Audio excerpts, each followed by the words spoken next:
Okay guys, welcome to this Windows 10 installation. Setup at the moment is on my MacBook Pro ironically. I'm going to do it as a VM because it's the safest and easiest method, and if it goes wrong it's not going to affect anything. To run Windows 10 you have to set it up as if you're installing Windows 8.1 because when I press new on here, I pressed other Windows 64. It didn't actually like it. So I tried that first, it didn't like it. If you leave it on 8.164, it doesn't mind that, it seems to be working. So let's jump in. So if we get rid of that, and let's bring the VM up. It looks remarkably like 8.1 when you first installed that on Windows 8, but it's not going to be. So let's go ahead and install this now. You see at the bottom it does say build 9841, so we know it's a different build. So English is fine because that is where we are. Next, install now. Nice and easy. This is the technical preview which anybody can get hold of. I tend to do all the technical previews of Office, the new one and all that kind of stuff just because it makes my job easier where I work. So let's go ahead and that. If you want to read the terms and conditions you can do this yourself when you install it, but at the moment we'll press next and hopefully this installation will go very smoothly. So we're going to go for that. It gives you basically all the T's and C's kind of stuff. Yeah, it's pretty much that. So we're going to press next. We don't want to upgrade because it's a VM. This is a fresh ISO file, so we're going to go custom install 25 gigs by default, but my VM can expand that as it goes along if it needs to. So next.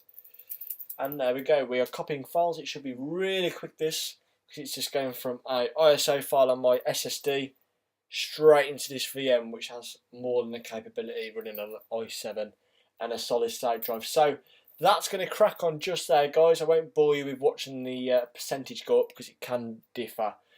Theories goes, it should be nice and quick on my system.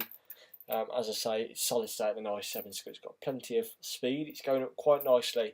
So we'll come back when there is a next progress screen. Guys, so it happened fairly quickly. 2 minutes is finished and it's done. The last stage it was getting devices ready and it has restarted a couple of times, so we're going to see what it does now. So again, this bit here does look very familiar. This is what Windows 8 looks like. This is what 8.1 looks like. So let's have a look and see what options we have now. So Express settings, we recommend these settings, which include occasional sending info to Microsoft. Of course they want to recommend that. Yeah, so again, you'll obviously have a list of what it will do. What we're going to do, because we are IT professionals, we're going to go customise and see what options it gives us. So, if you're connected to, do you want to find PCs? I'm not particularly worried at this current time because I don't do that much sharing with Windows. So no. Update your PC. So do you want automatic updates on? Yes, it's always good to update. All these things, again, it's all user preference. For this tutorial, I'm going to just breeze over this. You can pause it, have a read of this. I'm going to press next. I'm happy with that. Check online for solutions and help Microsoft improve. By default, that's off, surprisingly, and we'll leave that off. Again, do we want to use Bing? No, we don't like Bing. I don't use Internet Explorer. Yeah, we can use that.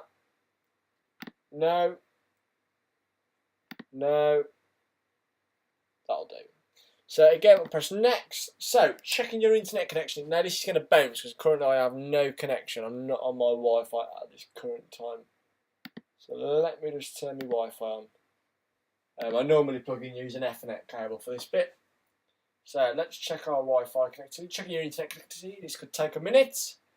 And this is probably the point where it's going to ask us, surprise, surprise, to log in with a Microsoft account. This was a bugbear I had with the last system. So you can create an account. By the looks of things, right at the moment, there isn't no way of getting around this because you used to be able to create a local account. Let's go back. Let's see what happens if I just press recommended settings. Let's use Express. So it's just going to skip all that and just leave the defaults on or off. And let's see if there's a way of getting around this. So I don't particularly want to log in with my live account. I'd rather just create a local account, which is easier. but we'll certainly have a look to see what we can do. Now, on the old one, it used to give you an option where you could, if you moved your mouse up and down, you could get around it. So you can have a create or don't have an account. Oh, that's the only option. I don't know if you click on it a couple of times. So let's put my details in there. Thankfully, I don't really care about you seeing this, as I do not use it at all. I only use it literally for my Microsoft things, so like when I test Office and that. So that's fine. So let's put that in.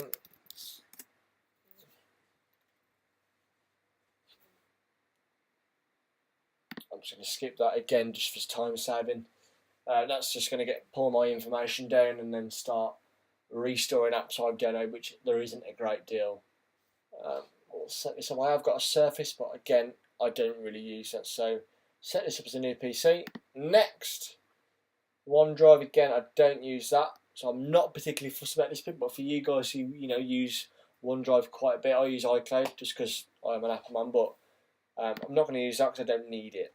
It's just simply down to preference, and I'm not rushing through this. I just want to get up there and get it first out there, kind of thing. But at the end of the day, I don't use it because I don't primarily use Windows as my main machine. It's just I like to test all these products. So again, a familiar system here.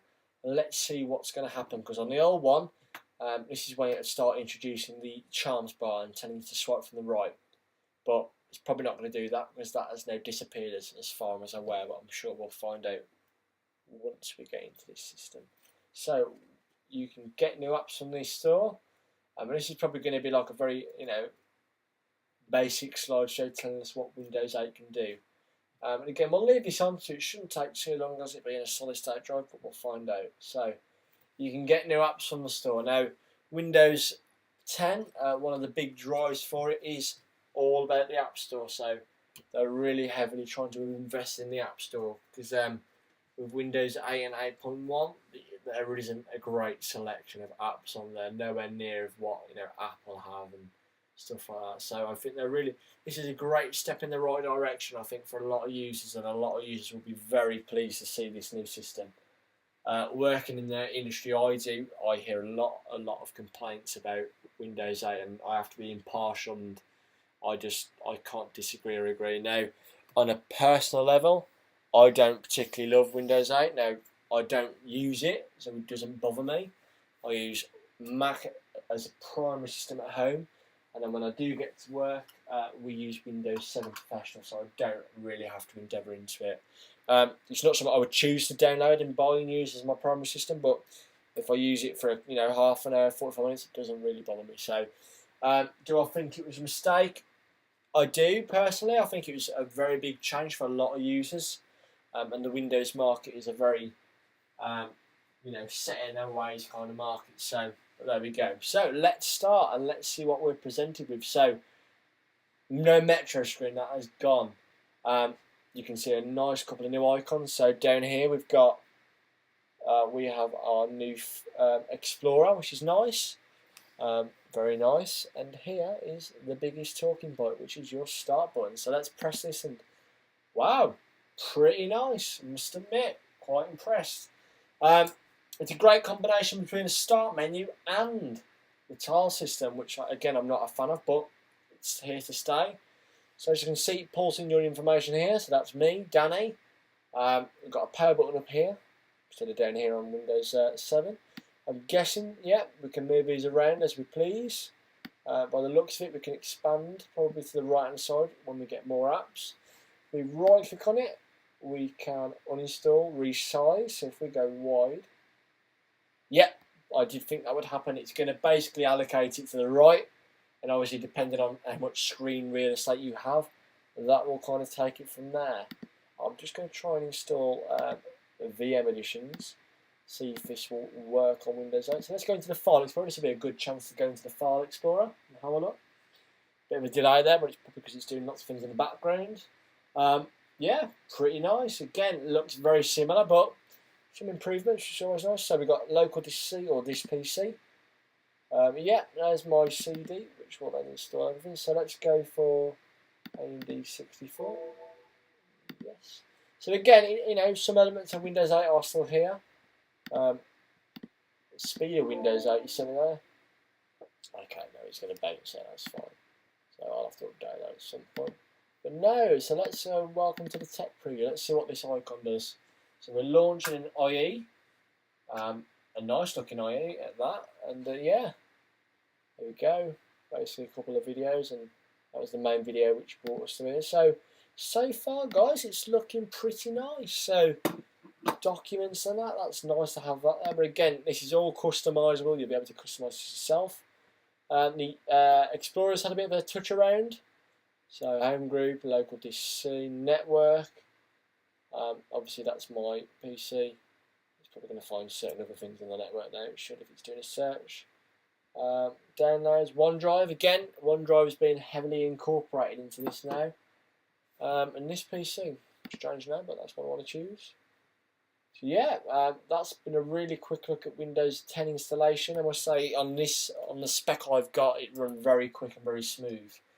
It'd be interesting to see what specs it will be able to run on, whether it's going to be the same as 7 or 8, depending. So certain things have changed. So no, I haven't got like, well, on this PC, then it'll bring up system properties. So a lot of the things are going to be like Windows 8.1. There is a slightly delay. It's probably because it is beta software, but there we go. Windows Tech Preview, and then everything else is there. So yeah, pretty good spec. I'm pretty impressed actually. I think it's a really good step forward, and I think, you know, a lot of people will be, you know, quite happy to upgrade to this. All we've got to wait for now is obviously to discover what the cost is going to be when it comes out. So here's a list of apps we've got. Again, all oriented around the Windows. Accessories. Again, it's all here. Windows Media Player's made a return. Yeah, system tools looking pretty good. Well, that's been a quick look, guys, at Windows 10, which anybody can download by going to the website www.preview.windows.com. You can either sign in with a Microsoft account or create one and join the developer program. You'll either be accepted straight away or denied. But either way, this will probably already be available anyway. But I think Microsoft are encouraging people to try it. Good step in the right direction, I think. Very good step in the right direction, but we will wait and see what the biggest, you know, it's probably going to be a lot of, see what everyone will think of it, basically. So thanks for watching, guys, and that was Windows 10 installation using VirtualBox on a MacBook Pro Retina display. Thanks for watching.